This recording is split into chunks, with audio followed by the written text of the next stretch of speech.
Hello बच्चों। तो आज हम पढ़ने वाले हैं एनसीईआरटी फर्स्ट क्लास का फर्स्ट यूनिट, जिसका नाम है शेप्स एंड स्पेस।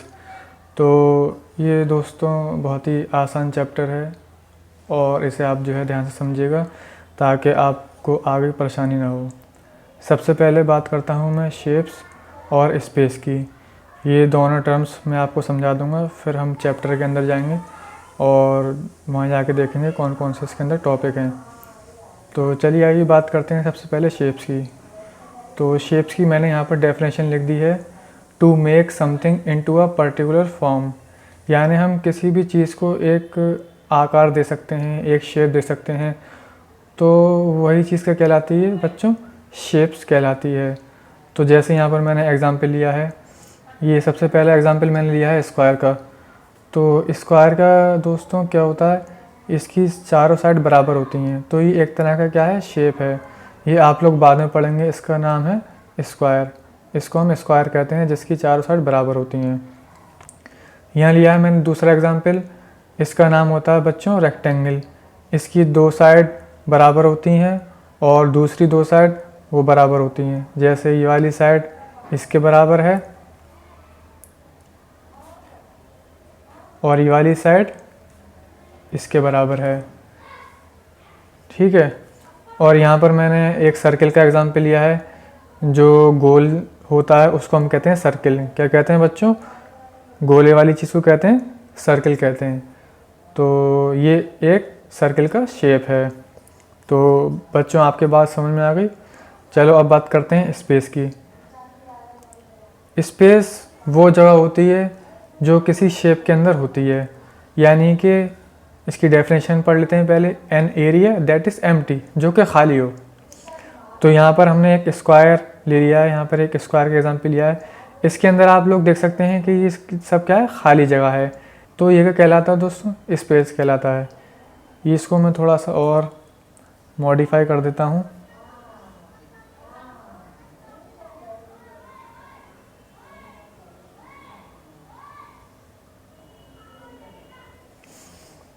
अब आपको ये ज़्यादा अच्छे से समझ में आएगा, क्योंकि इसके अंदर का एरिया जो है उसको क्या कहते हैं, हम स्पेस कहते हैं। यानी कि कोई भी खाली जगह हो उसको हम स्पेस कहते हैं। तो आपकी बुक में फर्स्ट टॉपिक है इनसाइड आउटसाइड, तो इसे ध्यान से समझिएगा क्योंकि ये आगे बहुत काम आने वाला है। इनसाइड किसे कहते हैं, आउटसाइड किसे कहते हैं? इनसाइड का मतलब होता है जो चीज़ किसी चीज़ के अंदर हो, और आउटसाइड का मतलब होता है यानी कि कोई चीज़ बाहर हो। तो यहाँ पर बच्चों हम एग्ज़ाम्पल से समझेंगे इन सारे टॉपिक्स को, क्योंकि एग्ज़ाम्पल से बात अच्छे से समझ में आती है और आप लोगों का भी जो है एग्ज़ाम्पल से ही समझना बहुत ज़्यादा ज़रूरी है। तो इसका एग्ज़ाम्पल हमने यहाँ पर लिया है पहला। यहाँ पर मैंने एक बॉल ले ली है और यहाँ पर मैंने एक बॉक्स से ले लिया है। तो अगर हम बात करें कि ये बॉल जो है इस बॉक्स से बाहर है, यानी कि मैंने यहाँ पर आपको दिखा दी है कि ये बॉक्स है, इस बॉक्स से बॉल बाहर है, तो इसको हम बोलते हैं आउटसाइड, यानी कि बॉल कहाँ पर है, आउटसाइड में। वहीं पर मैंने दूसरा एग्जाम्पल लिया है, यानी कि एक बॉक्स के अंदर मैंने एक बॉल को डाल दिया है, ठीक है। तो इसका क्या मतलब होता है कि वो बॉल जो है इनसाइड में, यानी कि कोई भी चीज़ अंदर है तो इनसाइड में, और कोई भी चीज़ बाहर है किसी चीज़ के तो आउटसाइड में। तो यहाँ पर आप लोग इनसाइड और आउटसाइड समझ गए होंगे। अगला टॉपिक आता है आपकी बुक का बिगर स्मॉलर। तो यहाँ पर भी जो है आप लोग इस एग्जाम्पल से समझिए। यहाँ पर मैंने एक रेड बॉल ले ली है और एक ग्रीन बॉल ले ली है। तो आप लोग ख़ुद देख सकते हैं अपनी आँखों से कि ये बॉल जो है इस वाली बॉल से बड़ी है। तो जो चीज़ बड़ी होती है उसको हम कहते हैं बिगर, और जो चीज़ छोटी होती है उसको हम कहते हैं स्मॉलर। तो ये वाली बॉल इस वाली बॉल से छोटी है तो इसको हम क्या बोलेंगे, स्मॉलर, यानी कि ये बॉल इस बॉल से छोटी है। और ये वाली बॉल बच्चों इस वाली बॉल से बड़ी है तो इसको हम क्या बोलेंगे, बिगर। तो ये एग्जाम्पल भी आपके समझ में आ गया होगा। अब हम बात करते हैं बिगेस्ट स्मॉलेस्ट। ये बच्चों वही चीज़ है, लेकिन जब हम दो से ज़्यादा चीज़ को आपस में कंपेयर करते हैं तो वहाँ पर हम बिगेस्ट स्मॉलेस्ट इस्तेमाल करते हैं, ना कि बिगर स्मॉलर।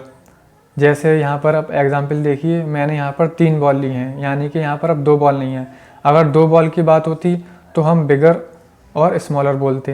अब हम बात कर रहे हैं बच्चों 3 बॉल्स की। तो एक बॉल मैंने ले ली है रेड बॉल, एक ले ली है ग्रीन बॉल, एक ले ली है ब्लू बॉल। तो अगर आप लोग इन बॉल्स को देखेंगे तो आप लोग खुद समझ जाएंगे कौन सी बॉल बड़ी है। तो सबसे बड़ी बॉल कौन सी है बच्चों? ये वाली बीच वाली, यानी कि ये कैसी हो गई? ये बिगेस्ट है। बिगेस्ट क्यों बोला हमने यहाँ पर, बिगर क्यों नहीं बोला? क्योंकि यहाँ पर हम 2 बॉल से कंपेयर कर रहे हैं उस वाली बॉल को, क्योंकि यहाँ पर टोटल बॉल्स कितनी है? 3 है। यानी कि जब भी 2 से ज़्यादा चीज़ हो जाए तो हम बिगेस्ट और स्मॉलेस्ट में उसको कंपेयर करेंगे। ऐसे ही बच्चों यहाँ पर देख रहे हैं आप लोग, इस वाली बॉल से ये वाली बॉल क्या है? सबसे छोटी है, तो हम इसको बोलेंगे स्मॉलेस्ट। क्या बोलेंगे बच्चों? स्मॉलेस्ट। यानी कि ब्लू बॉल क्या है? स्मॉलेस्ट है। यहाँ पर हमने स्मॉलेस्ट क्यों बोला, स्मॉलर क्यों नहीं बोला? फिर बच्चों वही बात कि यहाँ पर जो हम 3 बॉल हैं हमारे पास, यानी कि 2 से ज़्यादा हैं, तो हम जब भी 2 से ज़्यादा चीज़ होंगी तो हम क्या इस्तेमाल करेंगे? Biggest, smallest. चलिए इस चैप्टर के आगे चलते हैं।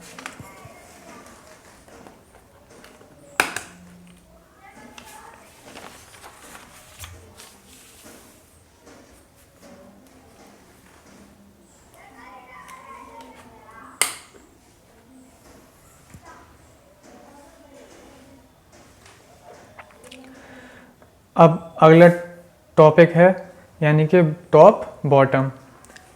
तो आप इसको अच्छे से समझ लीजिएगा, टॉप किसे कहते हैं, बॉटम किसे कहते हैं। टॉप का मतलब होता है ऊंचा। क्या मतलब होता है बच्चों? टॉप का मतलब होता है ऊंचा। तो यहाँ पर एग्जांपल देखिए, जैसे यहाँ पर एक बॉक्स लिया मैंने और इस बॉक्स के ऊपर क्या रखा हुआ है? बॉल रखी हुई है। ठीक है, अगर हम बात करें बॉल कहाँ पर है तो हम बोलेंगे बॉल एट टॉप, यानी कि बॉल कहाँ पर है? टॉप पर है। ठीक है, और बॉटम किसे कहते हैं? जो चीज़ नीचे हो। बॉटम किसे कहते हैं दोस्तों? जो चीज़ नीचे हो। तो यहाँ पर देखिए, ये बॉक्स था, हमने बॉल लाके कहाँ रख दी? नीचे रख दी। तो हम क्या बोलेंगे? अब बॉल टॉप पर नहीं है बल्कि क्या है? बॉटम पर है। तो बॉल एट बॉटम। अगला टॉपिक है आपकी बुक में नियरर एंड फर्दर। तो यहाँ पर हम फिर एक एग्जांपल समझेंगे, उसके बाद मैं बताऊँगा आपको नियरर कैसे कहते हैं, फर्दर कैसे कहते हैं। जैसे मैंने यहाँ पर एक ट्री लिया है और यहाँ पर मैंने 2 आदमी बना रखे हैं। तो आप लोग खुद देख सकते हैं कि ये वाला आदमी इस वाले पेड़ से पास है। तो जो चीज़ पास होती है उसको हम बोलते हैं नियरर, यानी कि नियरर टू ट्री। और ये वाला जो आदमी है वो इस वाले पेड़ से दूर है बच्चों, तो हम क्या बोलेंगे? इसको फार्दर, यानी कि जो चीज़ दूर होती है उसको हम बोलते हैं फार्दर। तो ये क्या है? फार्दर टू ट्री, यानी कि ये वाला आदमी ट्री से दूर है इस वाले आदमी के कंपेयर में, और ये वाला आदमी पास है ट्री से। तो समझ में आ गया आपके बच्चों? चलो अच्छी बात है, नहीं आया हो तो कमेंट सेक्शन में बता देना, फिर मैं आपको ट्राई करूँगा और अच्छे से समझाने के लिए अगली वीडियो बनाकर। अब उसी से सेम रिलेटेड टॉपिक आप यहाँ पर देख सकते हैं जिसका नाम है नियरेस्ट एंड फर्देस्ट। ये बिल्कुल सेम वही चीज़ है। अगर हम 2 से ज़्यादा चीज़ों के बारे में बात करेंगे तो हम उसको बोलेंगे नियरेस्ट एंड फारदेस्ट कौन सी चीज़ है। तो यहाँ पर मैंने क्या करा, 2 आदमी थे मेरे पास, मैंने एक तीसरा आदमी यहाँ पर खड़ा कर दिया। अब हम बात करें कि कौन सा फारदेस्ट है, कौन सा नियरेस्ट है इस ट्री से।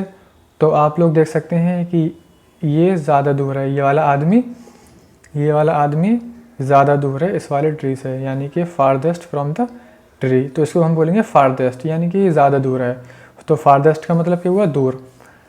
अब हम बात करें नियरेस्ट की, तो आप लोग खुद देख सकते हैं ये नियरेस्ट, कि ये वाला आदमी पेड़ से इस वाले ट्री से पास है, तो हम क्या बोलेंगे इसे? Nearest from the tree. ठीक है, तो हमने यहाँ पर बात करी थी नियरेस्ट और फारदेस्ट की, तो बस मैंने आपको यहाँ पर शो कर दिया है। चलिए अब अगला टॉपिक है आपकी बुक में ऑन, अंडर, अबव, बिलो। अब इन चारों को पहले समझ लेते हैं एक एग्जाम्पल से। यहाँ पर हमने एक एग्जाम्पल ले रखा है, उसके बाद में बताएंगे आपको कि इनमें डिफरेंस क्या है।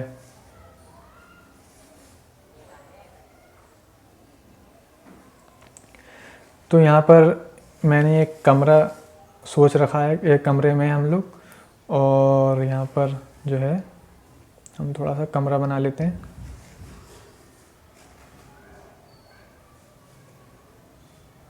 ये क्या है बच्चों, रूम एक तरह से, फ़ैन लटका हुआ है, हमने लिख दिया है यहाँ पर फ़ैन, और एक टेबल ले लिया हमने, जिस क्या है ये टेबल, और उस टेबल के ऊपर एक टॉय रखा हुआ है। टॉय कैसे कहते हैं बच्चों, खिलौने को कहते हैं, जिससे आप लोग खेलते हैं। और उस टेबल के नीचे क्या है, एक चूहा है। चूहा कैसे कहते हैं, माउस को कहते हैं। तो आप लोग इसको ध्यान से देखिएगा। अब हम बात करते हैं on, under, above, below. On किसे कहते हैं, ऑन उसे कहते हैं बच्चों जो कोई चीज़ किसी चीज़ के ऊपर रखी हो, जो कोई चीज़ किसी चीज़ के ऊपर रखी हो। यहाँ पे हमने चारों चीज़ें लिख दी हैं। तो आप सबसे पहले ऑन की बात करें तो आप लोग यहाँ देख सकते हैं टॉय ऑन दी टेबल, यानी कि टेबल के ऊपर क्या है, टॉय रखा हुआ है। तो हमने क्या बोला यहाँ पर, टॉय ऑन, यहाँ पर मैं इसे अंडरलाइन कर देता हूँ, टॉय ऑन दी टेबल, यानी कि ये टॉय जो है इस टेबल के ऊपर रखा हुआ है। तो हम क्या बोलेंगे, ऑन, यानी कोई भी चीज़ किसी चीज़ के ऊपर अगर रखी हुई है तो उसे हम बोलते हैं ऑन। टॉय यानी कि toy on the table, table के ऊपर रखा हुआ है। हम बात करें अंडर की, अंडर का मतलब होता है जस्ट ऑन का अपोजिट, यानी कि कोई भी चीज़ किसी चीज़ के नीचे रखी हुई है तो उसको बोलते हैं हम अंडर। जैसे कि यहाँ पर आप लोग देख सकते हैं कि ये टेबल है और टेबल के नीचे क्या है यहाँ पर बच्चों, एक माउस है, एक चूहा है। तो हम यहाँ क्या बोलेंगे, माउस अंडर दी टेबल, यानी कि ये वाला माउस टेबल के अंदर है। अब हम बात करेंगे अबव। अबव बिल्कुल सेम वही मीनिंग होती है, बस इसका डिफरेंस इतना होता है कि कोई भी चीज़ ऊपर हो लेकिन उसको टच ना करे।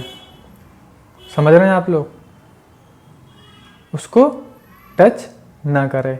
जैसे कि यहाँ पर देख लिया आप लोग, अगर मैं फ़ैन की बात करूँ इस टेबल से, तो हम यह बोल सकते हैं कि फ़ैन अबव दी टेबल, यानी कि उसको टच नहीं कर रहा है। फ़ैन अबव दी टेबल, फ़ैन अबव दी टेबल। हम ये भी बोल सकते थे fan on the table. On इसलिए हम इस्तेमाल नहीं कर सकते क्योंकि फ़ैन इस टेबल को टच नहीं कर रहा है।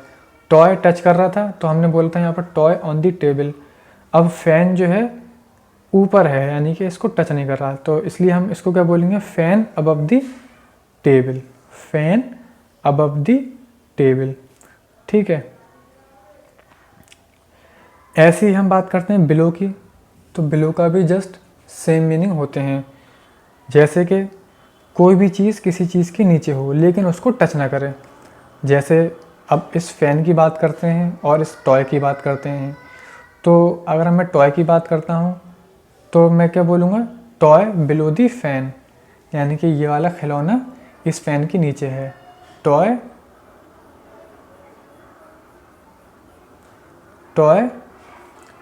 बिलो दी फ़ैन, यानी कि नीचे है लेकिन उसको क्या है, टच नहीं कर रहा है। तो ये इनमें डिफरेंस होता है। ठीक है। तो आप लोगों से उम्मीद है कि अच्छे से पढ़िए और अपनी एनसीईआरटी की जो बुक है उसको रीड करिए और उसको अच्छे से ध्यान